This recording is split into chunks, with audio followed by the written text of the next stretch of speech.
आज बात करेंगे कजन बाई या जहान आरा कजन की, जिनकी एक फिल्म में बेहतर गानों का रिकॉर्ड है। 15 साल की उम्र में बनी थी स्टार परफॉर्म। हवेली में पाल रखे थे इन्होंने 2 टाइगर। और दोस्तों, आज ये पहली महिला सुपरस्टार थी जिनकी फिल्में बार बार देखने के लिए लोग घर के सामान तक गिरवी रख देते थे।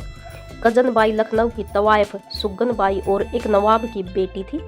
इनकी आवाज़ और अदाकारी में ऐसा जादू था कि 15 साल की उम्र ये स्टार स्टेज आर्टिस्ट बन गई। स्टेज पर काम देखकर ही इन्हें फिल्में मिली। आवाज़ में तो इतनी कशिश थी कि इनकी पहली ही फिल्म सिरी फरहाद में 42 गाने थे। ये मशहूर गायिका नूरजहां की संगीत गुरु भी थी। रोज़ उनसे 12 घंटे रियाज करवाती थी। कोलकाता में एक आलीशान हवेली में रहती थी। कजन बाई इन्हें जानवर पालने का शौक इस कदर चढ़ा था कि 2 टाइगर पाल रखे थे।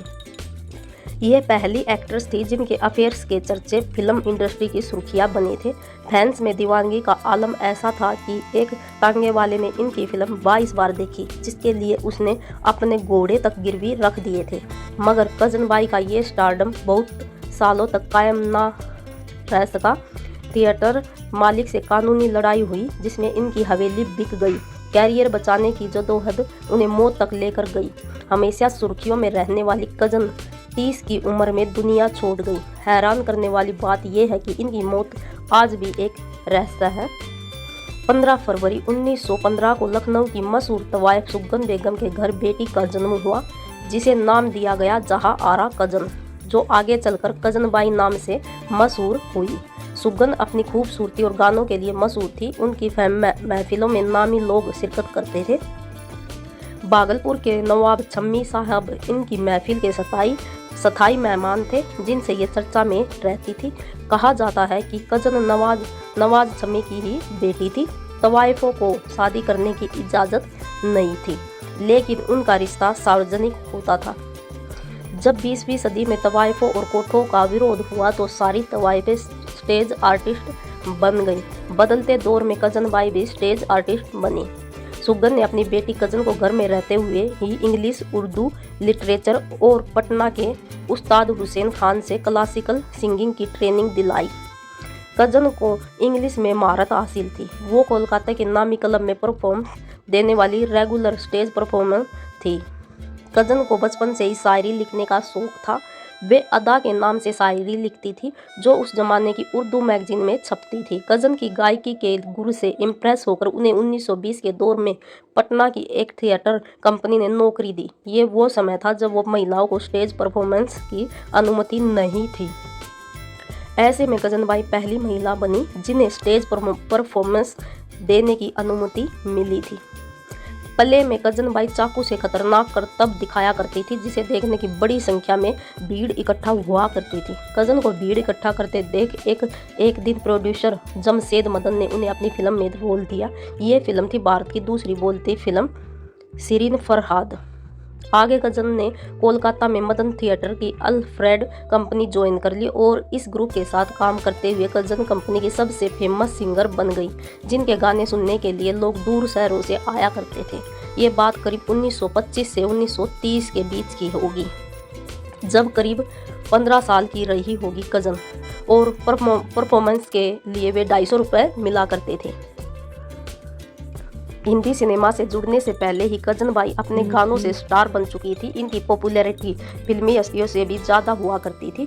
1931 से भारत में बोलती फिल्में बननी शुरू हो गई थी। पहली बोलती फिल्म रही आलम आरा। मदन थिएटर ने भी आलम आरा की रिलीज के चंद हफ्तों बाद सिरीन फरहाद नाम की बोलती फिल्म बनाई, जिसमें popular stage singers cousin by और निसार के 42 गाने डाले गए। टेक्निकली कजन बाई और कमाई में ये आलम आरा से भी बेहतरीन फिल्म रही, लेकिन चंद हफ्तों बाद रिलीज होने पर यह भारत की पहली बोलती फिल्म नहीं बन सकी। ये पले पर बनी फिल्म थी जिसमें 42 गानों के साथ इतिहास रचा। इस फिल्म के बाद महज 16 साल की कजन बाई हिंदी सिनेमा की पहली सुपरस्टार बन गई। सिरीन फरहाद फिल्म इतनी कामयाब रही कि लाहौर के एक टांगे वाले ने 22 बार इस फिल्म को देखा और अपने घोड़े तक उन्होंने गिरवी रख दिए थे। इंदर सभा आज भी वर्ल्ड सिनेमा के इतिहास की इकलौती फिल्म है जिसमें 72 गाने हैं। ये अपने आप में एक वर्ल्ड रिकॉर्ड है। कजन की दूसरी फिल्म रही लैला मजनू, जो सुपर हिट साबित हुई। अगली फिल्म इंदर सभा में 72 गाने थे, जिसमें से ज़्यादातर कजन ने ही गाए थे। ये 3.5 घंटे की फिल्म थी, जो हिंदी सिनेमा की पहली ब्लॉकबस्टर फिल्म कही गई। आगे कजन बिलवाम गल, शकुंतला, अली बाबा और 40 चोर, आग का नशा, जहरी सांप जैसे फिल्मों में नजर आई और 1931 से 1936 तक कजन ने कामयाबी का खूब स्वाद चखा और लगातार हिट फिल्में और स्टेज शो देते हुए कजनबाई नए हिंदी सिनेमा की सुपरस्टार और सबसे रईस एक्ट्रेस बनी। ये कोलकाता की बड़ी हवेली में शान और शौकत से भरी जिंदगी जीती थी। लग्जरी गाड़ियाँ, घर में सारी सुविधाएं और कई जानवर थे। कजन को जानवरों से खास लगाव था। उन्हें अपने घर में 2 बाघ पाल रखे थे। कजन को उस जमाने की सबसे मॉडर्न और फैशनेबल लड़की के रूप में देश भर में पहचान मिली। पहली फिल्म के रिलीज से पहले ही कजनबाई मैगजीन का नामी चेहरा हुआ करती थी। उन्होंने एक फोटो शूट करवाया था।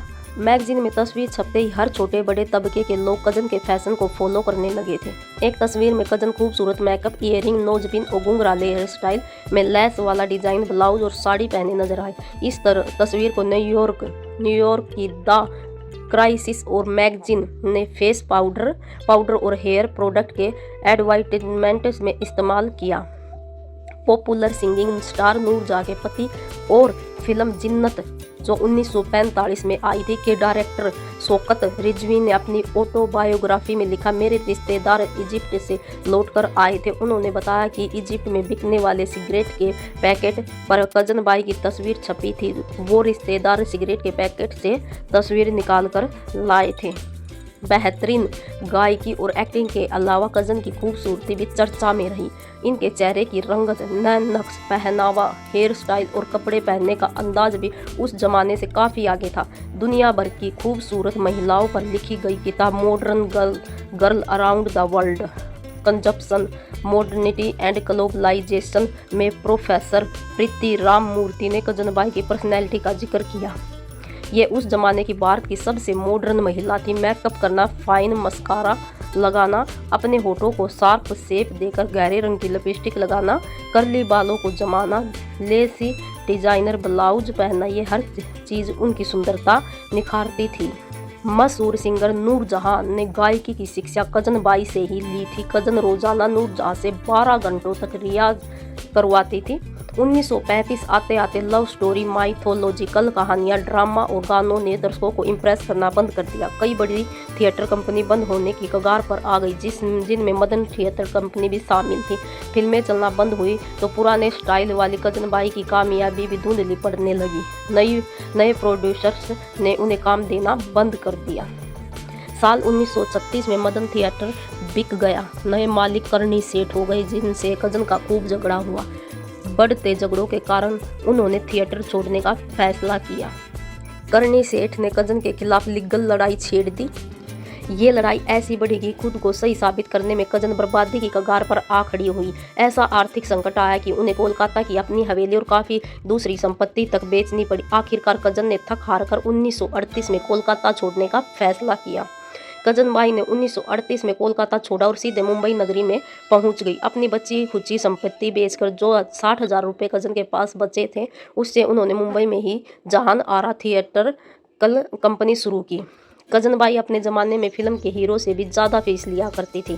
दोबारा कैरियर पटरी पर लाने के लिए कजन अब अपने फेमस शोज के बड़े शास्त्रीय गानों को छोटा करके पूरे भारत में परफॉर्मेंस देने लगी। लाहौर, अमृतसर, मुल्तान, दिल्ली और मुंबई में बड़ी महफिलों में इनकी परफॉर्मेंस हुई, लेकिन इस समय तक कजन की तबीयत ने उनका साथ छोड़ दिया।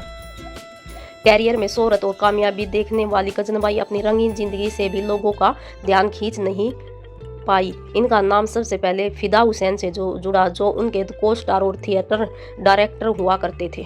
फिदा कई बार अपने और कजन के रिश्ते पर भी खुलकर बोलते रहे। आगे चलकर कजन का नाम उस जमाने के सबसे हैंडसम एक्टर से नजम उल हसन से भी जुड़ा। वहीं नजम अल हुसैन, जिन्हें first lady of Indian cinema Devika Rani से अफेयर के कारण बॉम्बे टॉकीज थिएटर कंपनी से भगा दिया गया था। कई नामी लोगों से नाम जुड़ने के बावजूद कजनबाई ने कभी शादी नहीं की। शायद शादी ना करने का अहम कारण उनकी बीमारी रही होगी। कजन की मां सुगनबाई ने भी उनकी बिगड़ती तबीयत देख उनके साथ रहने मुंबई आ गई। स्टेज शोज जिंदगी चलाने का एकमात्र जरिया था, लेकिन अब वो भी बंद हो चुका था। 60,000 रुपये डूब गए और फिर शुरू हुई कैरियर पर वापसी करने की जदोहद।